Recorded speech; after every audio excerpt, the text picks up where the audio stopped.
One of the questions I get asked most often, Mark, how do you get that flat brush stroke free painted finish with a brush? I don't spray, I've never sprayed, not saying I won't ever, and I might soon, who knows? But right now it's just me and a brush. So one of those questions I always get is how do you get that brush stroke free finish? Well, today that's what we're gonna walk through, my steps and how I paint with our chalk synthesis paint to get a beautiful, flawless, flat finish. And if you're new to painting and you're just looking for a one color finish, this video will also be great for you because I'm going to walk through that step.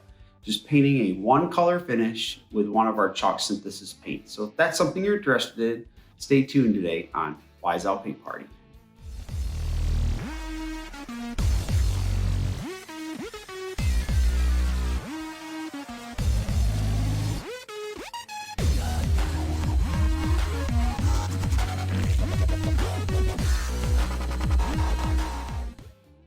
So you get your brush, I have my S50, and then the cool thing about these is you can leave them in water after you wash them. We'll get into that into another video, or you can leave them hanging and dry. But what you're gonna wanna do is charge your brush with a little bit of water, and it just helps with these synthetic filaments, because these are called filaments because it's just DuPont fiber, and you wanna charge it with a little bit of water. So how I start every project is I get my dry brush, if it wasn't sitting in water already, and I'm just gonna charge it a little bit with just a little misted, just a little bit around. I'm gonna squeeze it into the brush real good.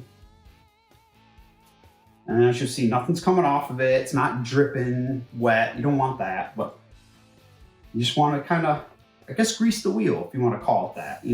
Get the filaments good and primed for you to get the paint on there. And it's just something I feel like using a chalk style paint allows it to really glide even that much better when you get the paint on there. So again, I have my piece. Let's say this is a drawer. I've cleaned it, I've primed it, I've got my brush ready to go, and now I got my can of paint. I've stirred, and now I'm gonna take and pull the paint off my stir stick, drag along the side of the can just to get it off. Like so. Clean up my stir stick because I'm very, I don't like to waste things. So I've used this stir stick several times and I don't really throw them away. So there's probably 15 different layers of paint underneath there. So if you'll clean it off really good, set it on your paint can top, you should be able to use that again after it dries and not worry about contaminating any other paint. So now getting the paint onto the brush. You don't want to dip that whole bad boy in there. You just want to get a little bit on the tip, something like along those lines, and start there. If you need to get more, you can, but I wouldn't recommend going too much further than about halfway up the brush because you really just don't need it. The paint's going to go a long way, and you'll see that with Wise Owl's paint. So here we go. I'm going to paint this on, and I'm just going to brush. Okay. And if I pull into the corner, it's gonna pull and drag along the hard edge and pull some of the paint off so I can get inside those corners really good. And what's cool, another thing that's cool about Wise Owl's paint is the open time is pretty good. So you'll have time to dip and re-dip your paint, throw the paint on there, and then we'll get into the how do I make it brush strokeless or add the brush strokes as you want to. So right now, I'm just getting my paint on. You can see there's nothing, you really don't need to get too terribly fancy about this right off the bat. Because the open time meaning the time that it has before it dries is what I mean by that. You'll hear me say that term probably quite a bit. So we're gonna brush it on, and then after we get it on there where we want, we're just gonna nice and gently drag like this from one side to the other, starting in the recessed area and pulling out. In the recessed area and pulling out. And this is what we're gonna do to have a nice, clean, brush stroke free finish. And again, Wise Owl's paints levels really well. I mean, probably the best of all the chalk paints that I've used, chalk style paints I've used, because it really has that acrylic style, silky painted feel when you're painting it on, with the added benefits of the cool chalk style finish that you'll get after it dries. So it's like the best of both worlds almost. So again, we're just painting this on, getting it on however I can, and then I'm gonna go back and nice and gently. And you see I'm not using that much paint at all, and you can see the coverage is amazing. I will definitely do 2 coats, though I would not expect any of the colors really to have single coat coverage. I don't think I've ever had a paint that did. So you're gonna expect to do 2. So with that being said, you don't need to stress if you miss a spot. So if there's a spot you're seeing on that side of the camera, which I'm sure there is over here, I don't really need to stress about it too much. As long as I'm getting it enough on the second go round, I know I'm gonna be able to finish this off and have it nice and clean and clear and perfect and completely covered. I highly doubt you'd need any more than 2 coats. So again, gentle back and forth, dragging the very tips of the filaments across the paint, and then allowing gravity to do the rest. So I'm not gonna overwork it while it's drying. So while it's wet, I can do this, but once it starts to dry, I need to leave it alone. And then if I did miss a spot, I'll come back to it. So I'm gonna go all the way around here. I'm sure I'm missing some on your side, but I'll get that the second go around. And I am actually gonna do the second coat for you guys. I'm gonna add that to the video because there is a little nuance to the second coat that I use, my little trick, my little tip, that I really feel like helps using a chalk style paint, which can be very, I'm trying to think of the word, tacky. So once you're pulling your brush on wood or a surface, it's gonna probably glide a little bit better than it would once I go to do the second coat of paint across the paint, because it has that chalk finish. And I'm gonna show you how I do it and how you can ensure you get a nice smooth finish with the paint without it drying and becoming a mess on you. All right, so there's that. What do you guys think about that color? Pretty cool, right? So this is Refurbished Gentleman. This is the newest color from Wise Owl. It's May 2020. It's coming out this Sunday. So if you're watching this video a year later, hopefully it's still around. I'm hoping you guys really enjoy it. I spent quite a amount of time mixing colors and getting color swatches to find a color that not only represents me, I'm a blue guy, and had that little hint of gray, which I enjoyed having in the color, but also something that I thought everyone would enjoy. So I'm hoping you do. All right, so that looks good. So that's gonna be your basic painting on process. So we started with a cleaned and primed piece. So let's pretend this was a drawer, cleaned and primed drawer, let's say. And then took my brush, gave it a little prep with some misting of water, made sure it wasn't dripping, dipped it in our paint, used our stir first to stir the paint up really good, pulled the paint off the stir stick so we can use it again. Dipped a little less than halfway. You can see I never went up past halfway because you really don't need to. You don't need to get that much paint on your brush. And paint it on really quick while it's still wet. Get it in the area you want, use small areas at a time. And then gently pull the tips of your brush across the top to level it out and then walk away. And then what it will do is gravity will happen and it will settle and flatten. Now, if it didn't flatten enough for you, if you do see some brush strokes and you're not okay with that, but I'm saying you probably won't notice, but if you do, if you're one of those people that's like, oh my gosh, I don't like that, you can of course stay in between coats. And we'll get to that after this dries. I'm gonna come back, do the second coat, we'll talk through a little bit of that part, and then my little tip and trick to ensure we continue to get this nice, clean, flat look and not get any tugging or pulling with our brush against the paint from the surface. All right, so we're on to our next step, which is going to be the second coat. It's been about 4 hours. I'd say anything like about 2 hours-ish or more you'll find to do your second coat. I wouldn't do it any less than that really, because Wise Owls paint's a water-based, so want to give it some time to dry and adhere and do its thing, because if you add water to water, it's gonna reactivate it and have it pull some of the paint off. But when you have a primer, that a little bit of that gets alleviated, but just to be sure, definitely at least an hour, 2 hours would be best. I usually do let it wait overnight before I do a second coat, unless I'm in a hurry, and then I might do it somewhere after the 2 hour window. Okay, so we got the top open, and I got my brush in a bag. Again, very basic stuff, but you're brand new. What you can do with Wise Owls paint and Cling On brushes is, if you're in between coats, you can go ahead and take your brush and stick it in a Ziploc bag. Close and squeeze all the air out of it, zip it up. And it will stay soft and pliable and wet, just like it would in the can. And it'll stay like that, which is great about their paint and these brushes, for a very long time. So I think I've left one in a bag for about a week, I think, at one time. I just forgot about it, and then I actually needed to use the color again, so I used the brush again. So that's just a little trick, so you don't have to keep washing your brushes over and over and over.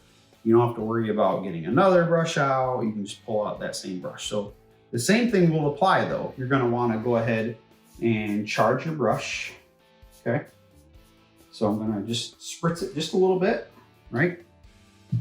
And that's where we get into one of my tricks. And the trick I said about, I mean, look at how beautifully flat this is. So we painted, we feathered, we laid it down, and it flattened beautifully, just like I said. But now we're gonna be going on painting over the bottom coat. And what happens is there's friction. So you pulling paint across a chalk style painted finish, there's gonna be some tug and some pull. And when I just say friction, right, and pulling. So you're gonna start by getting your brush a little bit wet, that'll help. But also, if you feel like it's tugging and pulling too much, you can spray your piece. So what I would do sometimes if I'm doing a large area, like let's say the side, I got a dresser right here, I'm looking at it, the large side of the dresser, and I wanted to get all of it all nice and neatly all in one shot, I'll spray my brush a little bit, I'll spray the side of the dresser a little bit, then I'll get the paint and I'll go that way with it. And that'll allow the paint to stay open a little bit longer. And it'll also allow me just to lay it down and then feather it in to have a nice, smooth, brush stroke free finish. And that's how I do it. And it's worked very well for me. So again, we're gonna make sure we got our brush misted a little bit. And I would highly recommend, I think this is for hairstylists, I think. It's a mister. Let me show you if you can see better. And it basically has a mist instead of a spray. I don't like the sprayers because it'll have like bigger droplets of water than a nice even mist, which I think is really important for this particular step. When I mist over top of this, I don't want big drops all over. I want a nice even, layer of misted water, right? So I'm gonna go back to my can and we're gonna brush this on. So if I feel any kind of tug and pull, I just go ahead and do one of these numbers like this. Just spray just a little bit on, get a little bit more paint, and that's gonna allow the air. Now it's gliding a little bit better. And like I said, it's just basically all it is just friction.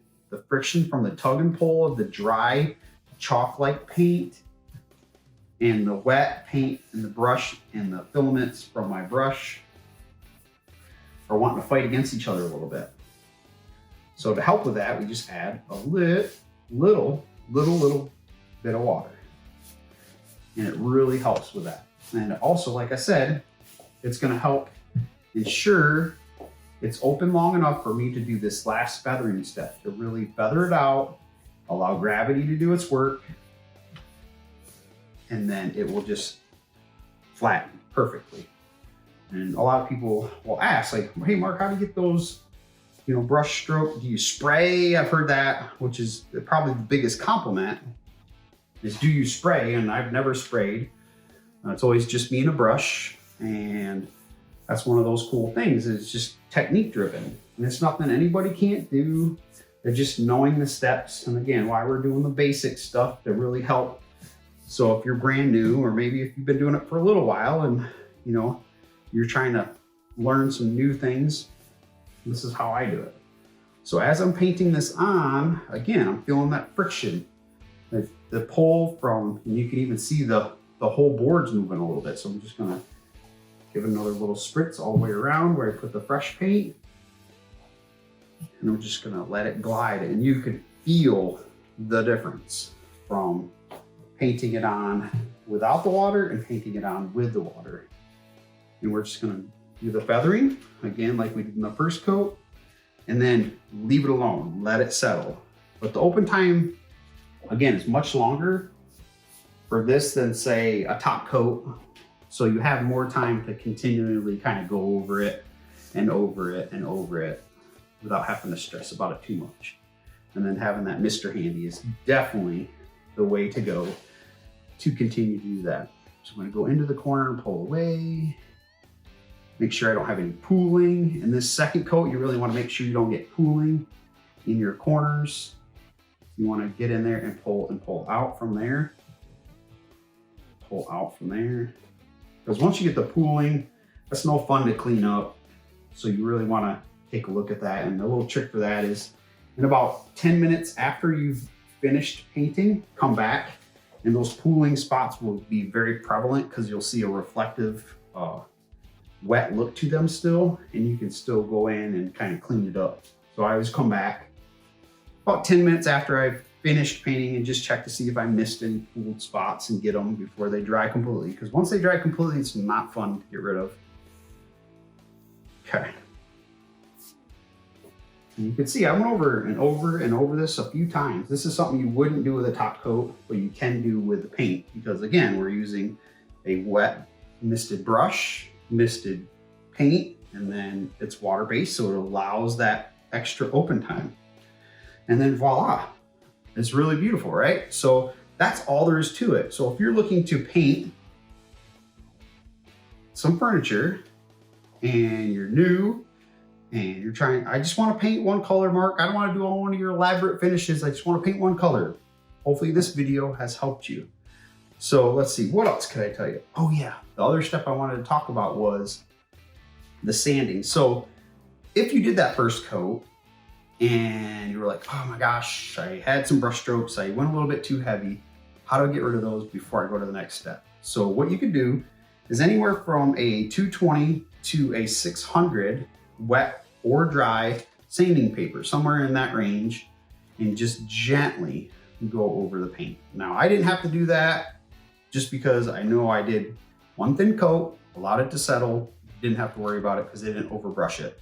But if you do, don't stress over it. Like I said, you get a 220 to 600 wet or dry, and I'll probably put that in the description below for you guys. Gently sand over the top until you get it where you want, and then go to your second coat. And then, you know, as you do it, you'll get used to it. The brush helps, the paint definitely helps because it's self-leveling and it really works well. And after a while, like I said, you'll just get so used to the misting and the steps that you won't need to worry about that. And then you might get creative later and do brush strokes on purpose and make it look really cool and like painted on look. And I enjoy that quite a bit, so I do that quite often. And so it's just another technique. So, but that's it. So there you have it, painting a one color brush stroke free finish with a brush. Some people just aren't into spraying, or you don't have all that equipment, or maybe you're just starting out and you're wondering, how do I paint one color without all the brush strokes in it? Sometimes that's beautiful. Sometimes you just want a nice flat finish. Well, hopefully this video has helped you out with that. You just need a good mister bottle, good Cling On brush, and of course our chalk synthesis paint. Really hope you enjoyed this. This is definitely one of those questions I get often, and I was glad to do a video and share it with all of you. If you did enjoy this content, please hit the subscribe button, and don't forget to hit the notification bell so you can get notified anytime I add new content. We will be adding a video each week, so you'll get new content every week, something new, something different, more painting, more waxing, just depends on what I happen to be doing here in the shop at that time. And if you're looking for any Wise All paints or products, or even those Cling On brushes, be sure to find your local retailer near you. I'll have a link down below that'll show you exactly how to find it. And as always, happy painting.